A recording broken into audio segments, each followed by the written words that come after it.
The most infamous murder cases in America, the Menendez brothers killings. Any moment now, we expect an announcement from Los Angeles District Attorney George Gascón about a possible recommendation to resentence the brothers. Lyle and Erik are currently serving life behind bars without parole for the 1989 murder of their parents, Kitty and Jose. The two were shot to death in their Beverly Hills mansion. The case has received fresh attention following a Peacock documentary and a new Netflix series, and after celebrities like Kim Kardashian and Rosie O'Donnell publicly supported the brothers' release. Earlier this month, the Menendez family pleaded for the release of the brothers, arguing new evidence backs their long-standing claim that they acted in self-defense after years of sexual abuse by their father, Jose, who was a high-powered music executive. Today's announcement could pave the way for Lyle and Erik, now 56 and 53, to be freed from their prison near San Diego. Let's go right now to L.A. District Attorney George Gascón, just starting his remarks.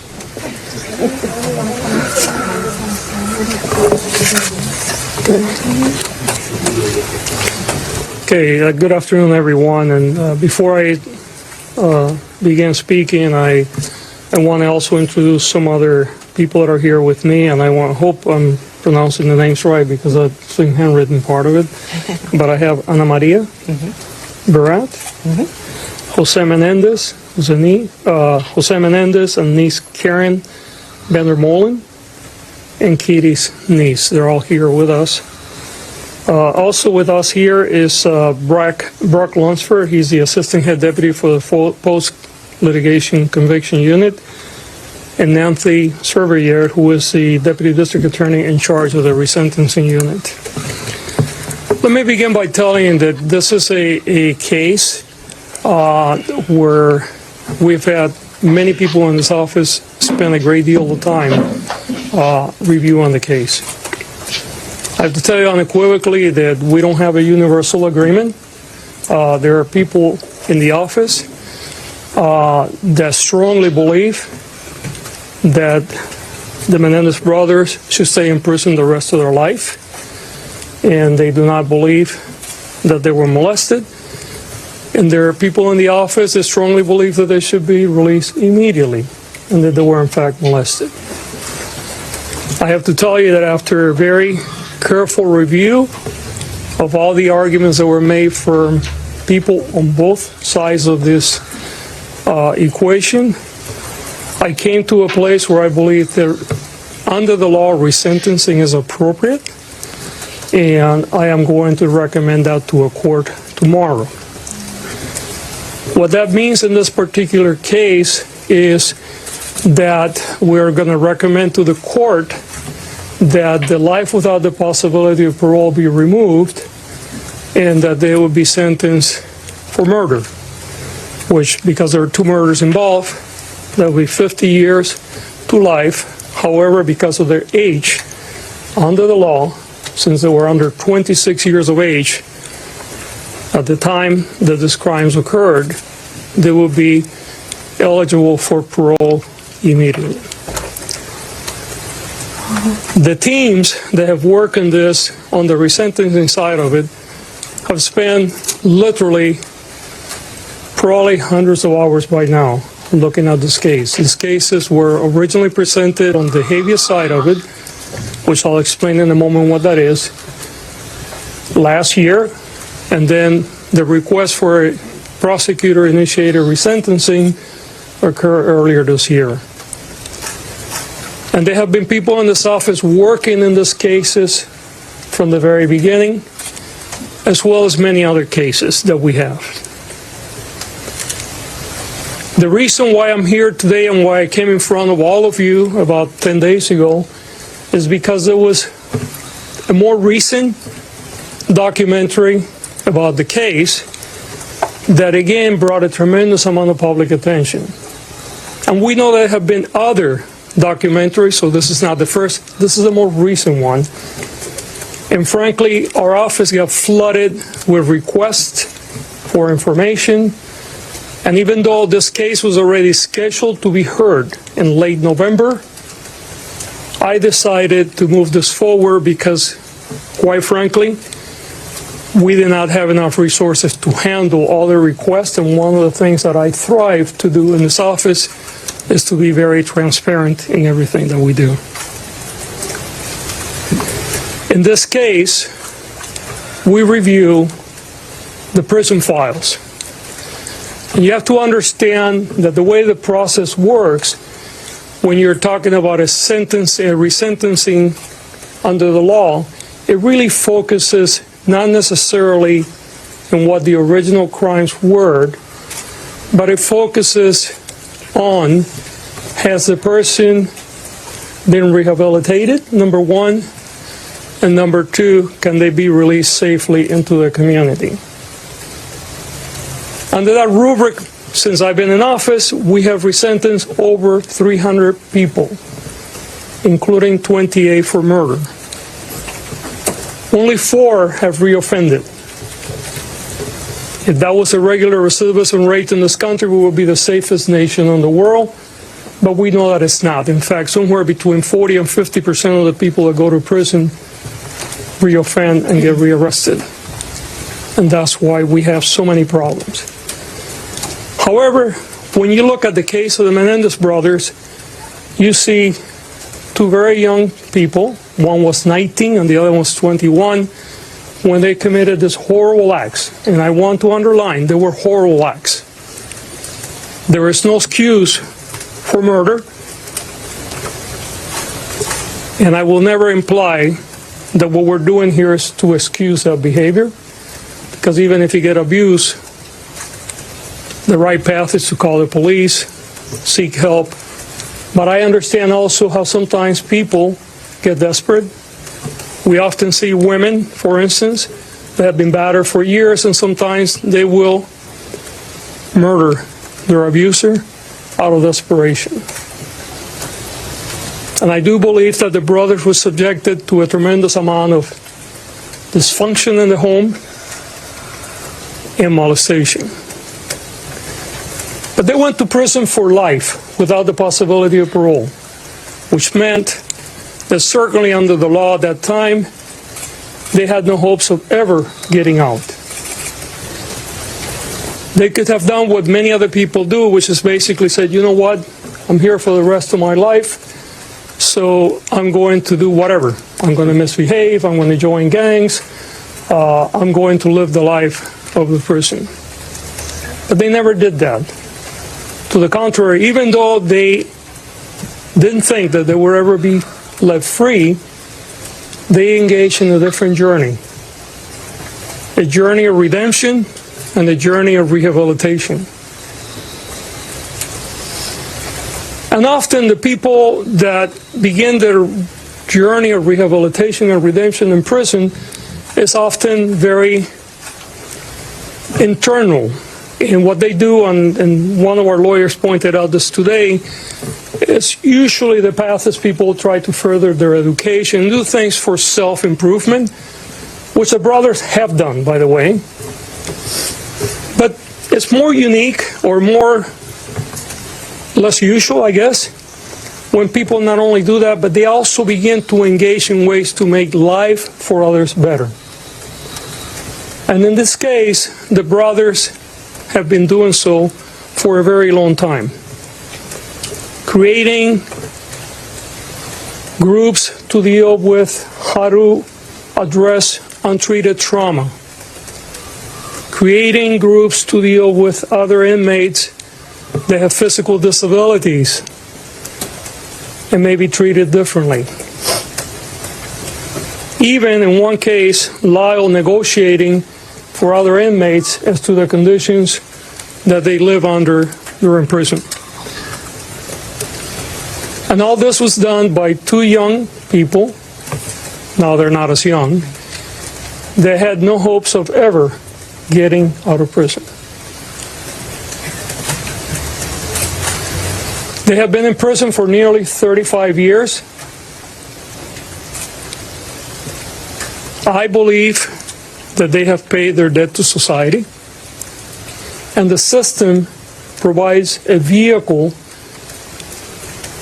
for their case to be reviewed by a parole board, and if the parole concurs with my assessment, and it will be their decision, they will be released accordingly. I must underline, however, this case will be filed in court tomorrow. The final decision will be made by the judge. Court has to agree with my conclusion that they deserve to be resentenced. It is very possible that there may be members of this office that will be present in court opposing their resentencing. And they have a right to do so. And we encourage those that disagree with us to speak, and the court is the appropriate place to do it. We certainly feel we're very sure not only that the brothers have rehabilitated and that they will be safe to be reintegrated in our society, but that they have paid their dues, not only for the crimes that they committed, but because of all the other things they have done to improve the life of so many others. So, again, we will be filing for resentencing tomorrow. We're seeking that they would be sentenced to life with the possibility of parole, as opposed to life without the possibility of parole, which is they currently have. That means that they would have 50 years to life because there were 2 murders. But because of the age upon which they were convicted, under 26, under current law, that means they're eligible for youthful parole. I think there is also important to have some introspection today, because I think that often, for cultural reasons, we don't believe victims of sexual assault, whether they're women or whether they're men. We saw in our first trial, which, by the way, they were tried twice. The first trial hung. I mean, the jury could not come to a conclusion, and in fact, about half of the jury wanted to convict them of manslaughter, which, if that were have been the case, they would have been off prison a long time ago. And then there was a second trial, and then they were convicted of murder with special circumstances, which led to the life without the possibility of parole. But it's salient to understand that our own implicit and sometimes explicit bias around sexual abuse and sexual assaults often leads us to severe injustices in our community. And I want to speak to those that are victims of sexual assault now, whether you're a man or a woman. Know that we're here for you. If you're a victim of sexual assault in this community, and by that we're talking about LA County, not just LA City, you can come for help. Whether you're prepared to prosecute or not, we will be here for you. We have services for you. And if you're prepared to move forward with the prosecution, we will evaluate it as we do any other case. And if we believe that the evidence is there to present a credible case in front of a jury that can be proven beyond a reasonable doubt, we would proceed accordingly. You do not have to suffer alone. You don't have to keep it to yourself. And help is here unconditionally. I'm going to say a few words in Spanish because I know there's tremendous amount of interest from the Spanish media, and I know that there are going to be other speakers today. Los Angeles County District Attorney George Gascón making the announcement that the Menendez brothers, who killed their parents back in the late 80s, will be eligible for resentencing. He will essentially go to the court tomorrow and petition for the resentencing of the brothers, saying because of their age, Laura Jarrett, let me bring you into this, because of their age, they could be eligible to be released virtually immediately. Yes, because of their age at the time of the murders, they were under 26 years old, just 21 and 18 at the time. That makes them eligible for parole. So let's talk about the reasons that were offered, which are really fascinating if you think about it, Lester. This is a district attorney who campaigned on reform, who has sort of been at the front first year of resentencing efforts like this, facing an enormous amount of pressure from the public, from celebrities to look at this case. And he's laying out the abuse that he says he believes that they suffered at the hands of their father, something that did not come in that second trial. It did come in the first, but not in the second trial. Also talking about the amount of time that they've been behind bars. Obviously, as you said, they were convicted in 1996, have been behind bars for more than 3 decades now. And those two factors leading him to advocating for them to be resentenced now. Under the law, you can be resentenced for what's known in the interests of justice. That's the standard. And one of the criteria is when somebody who is alleging a physical or sexual abuse, like in this case, was not allowed to present that evidence in the time of the original sentencing. And so that's part of the factors that Gascón is mentioning here, talking about how cultural norms on that issue have changed. And Gascón said he's not making excuses for them, in fact, but he says they have paid their dues. That's his assessment in making this decision. I want to talk about something else we heard here. He was very clear that there is opposition within the DA's office as to whether this is a proper decision, and he suggested that we will see or hear from some of those people from his office when this case goes to the court tomorrow. Yeah, so pretty interesting and frankly, interesting strategies to sort of get out ahead of what would likely be certain reporting by us and I'm sure other outlets who would be hearing from sources who would be saying there is dissension within the office on this, a split, if you will, about whether they should face resentencing. He said there are people in the office who do not believe that they were actually molested. There are people in the office who believe that they should get out today. And he's suggesting that Gascón is suggesting that people might actually come and testify or at least present their arguments to the judge tomorrow or in the coming weeks about why they should not be resentenced. Obviously, he believes that they should be.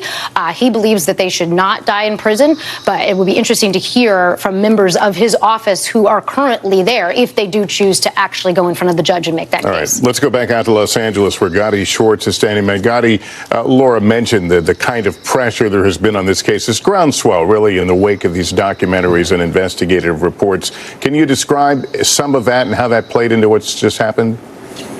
Yeah, Lester, big news. A lot of people who have been watching this very closely are also right now asking, why now? The DA has had this alleged new evidence for over a year. So the question is it because of all the renewed attention from the new Netflix show and those documentaries that you mentioned, or is it because the election is right around the corner and the DA finds himself right now around 30 points behind in the polls, whatever the reason?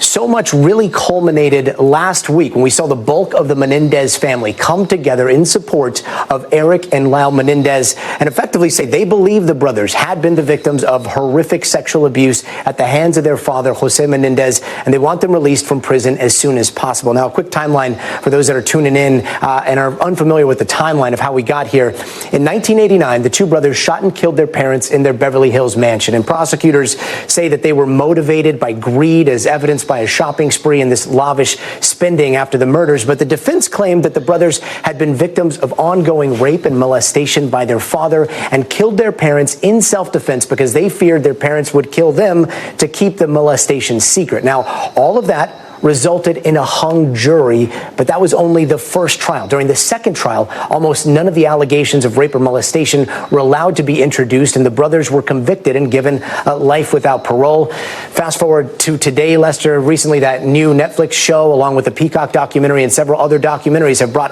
a lot of public scrutiny to the original case with a very different societal understanding now of sexual abuse. And there are also new allegations that Jose Menendez raped a 12-year-old member of the popular Latin band Menudo while he was president of RCA Records. And there's also this letter that's circulating from Erik to a cousin suggesting that the molestation was ongoing and that he still feared his father 8 months before the murders. Important to note that at least one uncle of the Menendez brothers does not want them released. He has filed an amicus briefing with the court, so we'll see how that plays out, as well as the possibility of members of the DA's office also arguing against the resentencing that we've heard of today. All right, Gadi Schwartz in Los Angeles, and let me bring Laura back into this. So the way this was described by the DA, that this could almost lead to an immediate release, but it does go to a judge, and I would think this is not something they rush or take, politely. Right. So this is not happening in a vacuum, and it's not entirely up to the DA. Obviously, he gets to make the petition for resentencing, essentially a recommendation to the judge that he believes that they should not be behind bars. But the judge is going to look at this case objectively and decide whether or not that he agrees with that petition. If he does agree with that petition, and he already has a petition for their freedom pending before him, it's what's known as a habeas petition. They filed that more than a year ago. He already has that in front of him. But if the judge now looking at this with the DA's recommendation agrees that they should be resentenced, I should say, then it's still going to be up to the parole board, because as the district attorney laid out, they're eligible for parole. It doesn't mean they just walk out the day that the judge says so. It still has to go through the normal process. Why is a new trial not on the table? It's because of partly how they've structured this. If they had gone through a different route, which is a much more lengthy process and sort of a long shot process, if you will, that habeas route in front of the judge, then they could potentially be eligible for a new trial. But because they've gone through this resentencing route, which the district attorney said only 28 people have actually been resentenced under this new policy that's been in place since roughly 2021, thousands of petitions are pending. So this is not as if it comes up very often. And to Gotti's point, it raises the question of why now? Why did the Menendez brothers case get so much attention and allow this public pressure campaign that's happening just around the district attorney's reelection? And Gotti, if I still have you, let me ask you about this new evidence that I guess has been discussed in some of these programs. Do we know if it is in fact new and it is compelling evidence that potentially moves the needle in the story?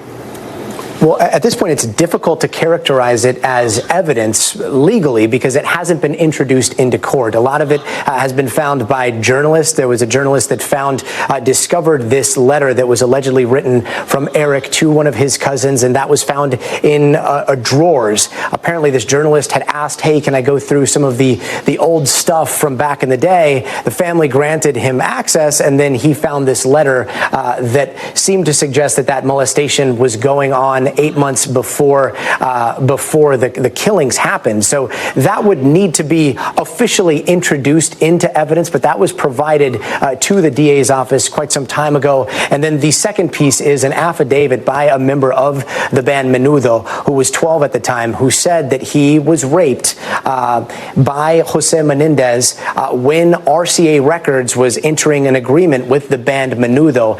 He has testified about that, and he entered an affidavit. Again, neither one of those things have officially been entered into the court of record here. All right, Gotti Schwartz in Los Angeles. Laura, thank you to both. That concludes this NBC News special report. For more coverage, tune into our streaming channel, NBC News Now, and online at NBCnews.com. We'll have an interview with the DA coming up here on Nightly News. I'm Lester Holt. Thank you for watching, and good day.